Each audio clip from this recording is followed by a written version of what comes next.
네, 당초 어제로 예정됐던 선체 인양은 강물 수위가 좀처럼 낮아지지 않으면서 일정이 늦어지고 있습니다. 네, 인양 상황과 실종자 수색 과정 전문가와 자세히 짚어보도록 하겠습니다. 김태준 전 공주함 함장, 또 이종수 국제부 기자와 함께합니다. 안녕하십니까? 네, 안녕하십니까? 네. 자, 헝가리 유람선 침몰 사고 9일째인데요. 지금 네. 어제 희생자 3구가 발견이 됐고 네, 종합해보면 이제 한국인 실종자는 8명이 남은 거죠. 그렇습니다. 이제 앞서 한현희 기자도 언급한 대로 어제 이제 시신 3구가 수습이 됐는데 그 가운데 이제 2구는 한국인이죠. 예. 그래서 60대 한국인 1명, 그다음에 30대 한국인 여성 1명 이렇게 됩니다.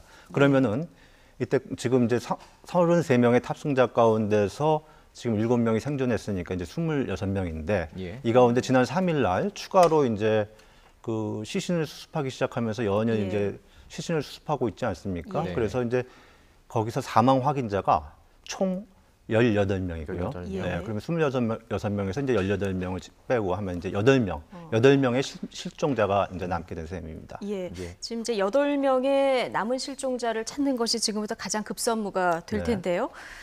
함장님, 그 남은 실종자들 지금 실종자가 발견된 지역이 배 인근부터 132km 지점까지 굉장히 넓게 분포되어 있지 않습니까? 그렇죠.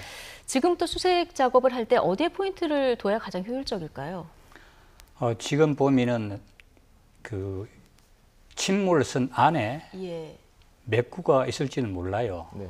그다음에 충돌하는 순간에 튕겨져 나온 분들은 지금 이제 시간이 흘렀기 때문에 부상을 하고 있거든요. 네네.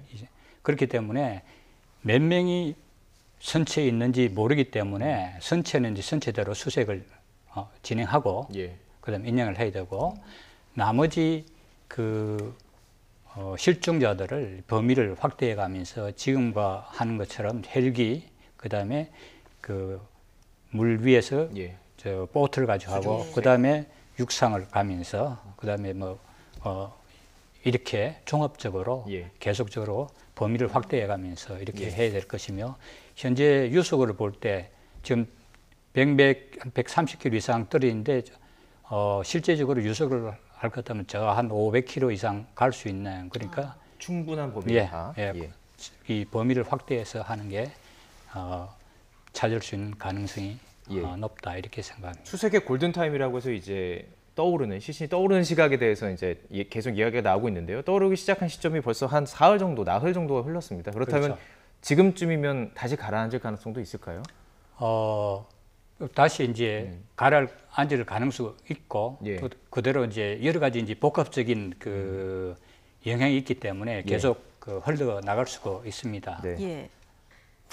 종합적으로 판단해야 되겠네요. 네. 예, 그래서 이제 선체 주변뿐만 아니라 수상 수색도 좀 집중적으로 해야 될 필요성이 그렇죠. 있다. 동시에 진행돼야 된다는 얘기를 해주셨는데 지금 배 인양, 헝가리 당국은 당초 이제 배를 빨리 들어 올리겠다 했는데 이게 네네. 현장 상황이 여의치 않은 것 같아요. 5km 지점까지 와서는 지금 못 오고 있는 상황인 거죠. 그렇죠. 이제 그게 지금 수심의 문제인데요. 예. 이제 지금 인양선인 클라크 아담이 이제 5.5km, 그러니까 사고 지점으로부터 거기에 정박해 있습니다. 어제 저희 김대근 기자가 직접 타봤지만 이제 뭐 별다른 움직임이 없는 상태고요. 예. 그건 이제 뭐 수심 때문입니다. 그러니까 그 이제 현장으로 가기 위해서는 다리를 지나가야 되는데 예. 네. 그 다리에 충돌하지 않기 위해서는 지금 수심이 한 4.2m 정도까지 내려가야 되는데 예. 이제 실제 지금 수심은 측정한 지점마다 이제 다르긴 하지만 예.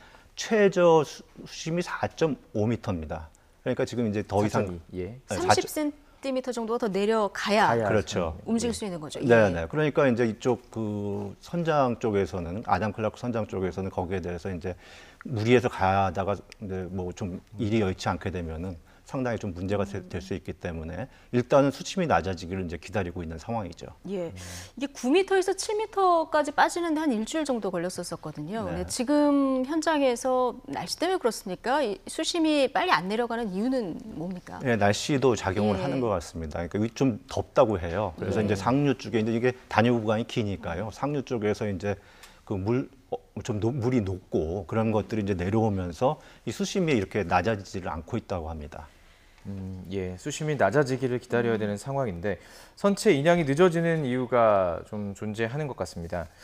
크레인선이 아직도 도착 못한 이유도 있고요. 현장에서의 또 이유도 있는 것 같은데요. 저희가 현장의 목소리 좀 들어보도록 하겠습니다. 저희 녹취를 좀 준비했습니다. 들어보시죠. 결속 작업을 어제까지 다 완료할 목표였는데 실제 들어가 보니까 어제 또 시신이 한 곳 찾았잖아요.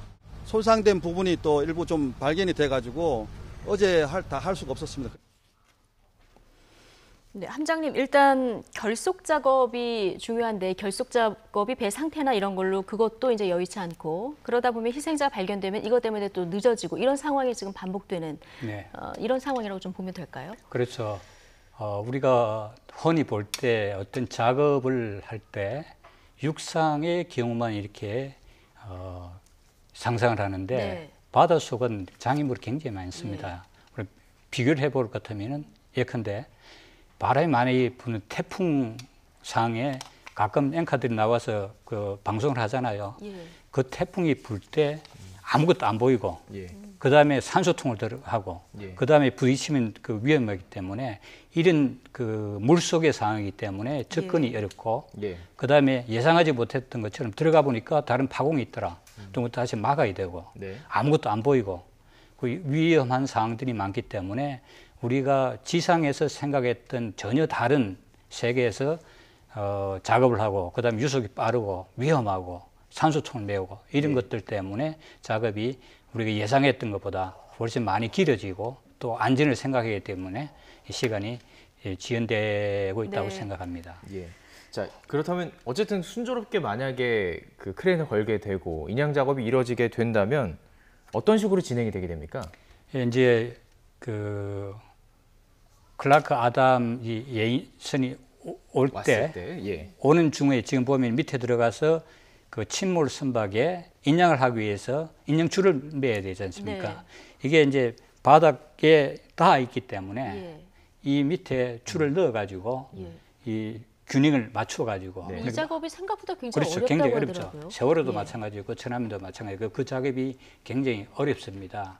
일단 들어가 가지고 그 줄을 연결하면 양쪽으로 이렇게 나와야 되기 때문에 밑을 이렇게 통과를 해야 그렇죠. 되지 않습니까? 예. 이 그 폭이 5m이기 때문에 예. 일단 잠수사가 들어가든지 아니면 뭐 막대를 이용하든지 하여튼 이 그 틈이 벌어져야 이제 늘 그렇죠. 테니까요. 그걸로 이제 예. 집어 넣어가지고 그런 상태에서 이게 균형을 또 맞춰야 되잖아요. 균형도 맞춰야 되고. 균을 맞춰야 돼요. 예. 이제 침몰을 한 배가 소련에서 제작돼가 한 70년 됐습니다.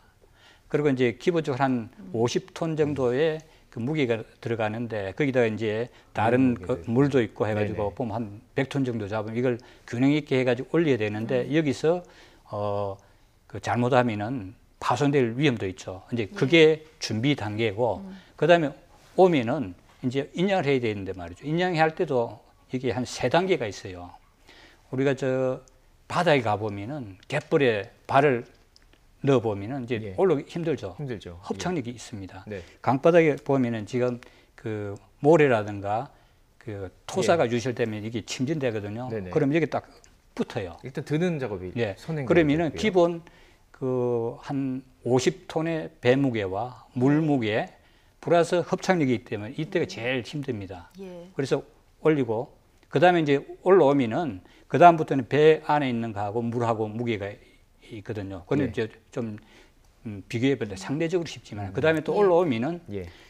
예, 이제 지상으로 나올 때 공기적으로 그때도 나올 때 위험하고. 이제 예. 그때 나오는데 물이 빠지지 않습니까? 네. 그때 이제 그 마지막 순간에 보면 또 물에 보면 표면 장력이 있어요. 예, 예. 또 그걸 집어 올리게 되거든요. 이런 단계별마다 그 하중이 틀리기 때문에 예. 잘 보면서 예. 균형을 맞춰서 이렇게 인양하고 수색 예. 작업을 해야 될 거로 생각합니다. 일단 클라크 아담호가 와서 인양 준비가 돼야 이런 작업들이 가능할 텐데 이 작업이 인양 작업 시작이 언제쯤 이제 가능할 것으로 그 현장에서 예상을 하고 있습니까? 이제 기대하는 거는 일요일이죠. 그때 일요일인데 되면 이제 수심이 내려갈 것이다. 그렇죠. 예. 그런데 이제 실제로 그렇게 될지는 이제 더 두고 봐야 되는 상황인 거죠. 예. 그러면 마냥 시간을 그냥 흘려버릴 수는 없고 네. 현장에서 지금 어떤 작업들이 진행되고 있습니까? 그래서 이른바 이제 플랜 B라는 거를 예. 이제 생각을 하고 있는 거 아닙니까? 근데 그 플랜 B라는 것은 이제 플로팅 도크라고 우리 함장님께서 뭐 예. 잘 아시겠지만 그러니까 지금 그래픽이 준비됐는지 모르겠는데요.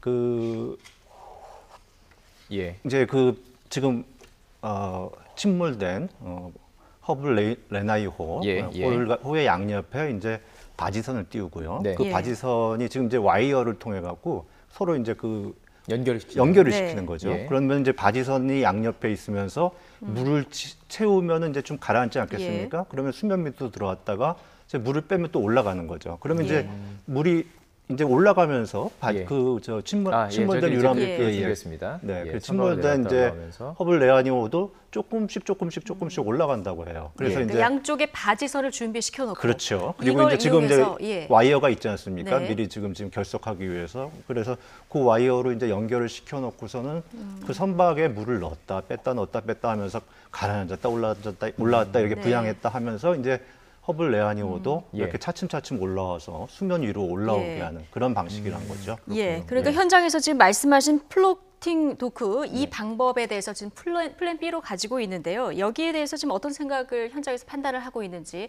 현지 목소리 잠깐 듣고 오시겠습니다.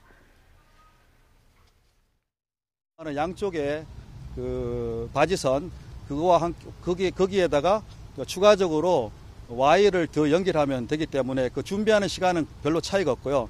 대신에 이제 부양하는 그 기간, 물을 뺐다가 넣었다는 그 기간이 좀 한 3일에서 길면은 일주일 정도 예상할 수가 있겠습니다. 예. 네, 그 인양선이 도착하지 못할 경우에 대비한 이제 플랜 B를 얘기를 한 건데요. 지금 나온 플로팅 도크라고 불리는 이 작업의 장단점은 어떻게 됩니까?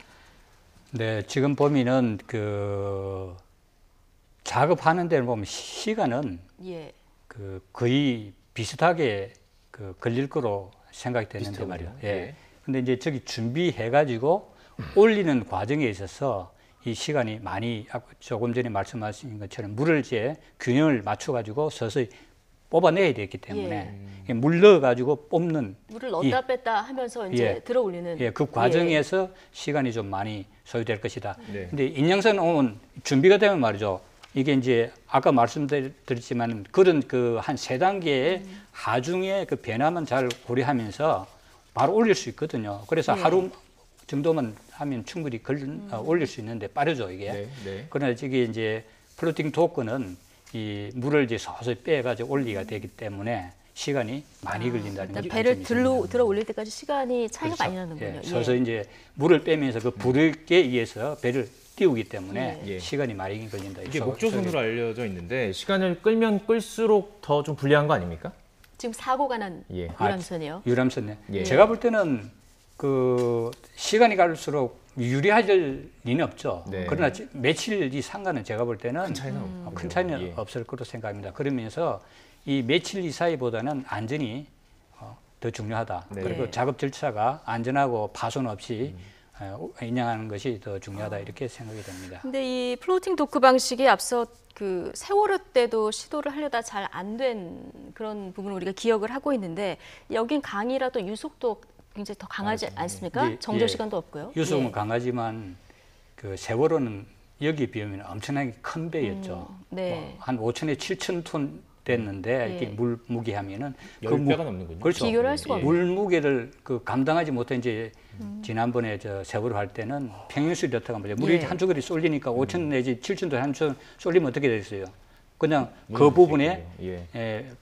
파손이 된다든가 해서 했는데 이번 같은 경우에는 작은 그렇게, 배기 때문에. 한 50톤 정도밖에 안 되기 때문에 예. 그다음에 그 예인선을 두 척을 이렇게 갖다 놓으면은 이 분산시키면 뭐 한 100톤 정도만 하면은 그 예. 가능하기 때문에 제가 볼 때는 그런 위험성은 무게상 어, 크게 무리는 없다. 아니군요. 세월호와 그렇게 비교할 정도는 아니다 그렇군요. 이렇게 다 생각합니다. 해서 물 무게까지 해도 한 100톤 정도이기 네. 때문에 두 개의 그렇게- 배를 이제 예. 이렇게 나눠서 하기 때문에 또 그렇기 충분히 때문에, 가능한 예, 방법이다. 그렇죠. 이 외에 다른 방법들도 또 생각해 볼 수 있을까요? 지금 볼 때는 제가 볼 때는 그 이상은 이 두 가지 없을 정도가 것입니다. 가장 뭐 이렇게 인공으로 예. 댐을 세워서 유속을 좀 줄이는 방식도 있다고 그러고 풍선으로 드는 방법도 있다고 이제 그러고. 예.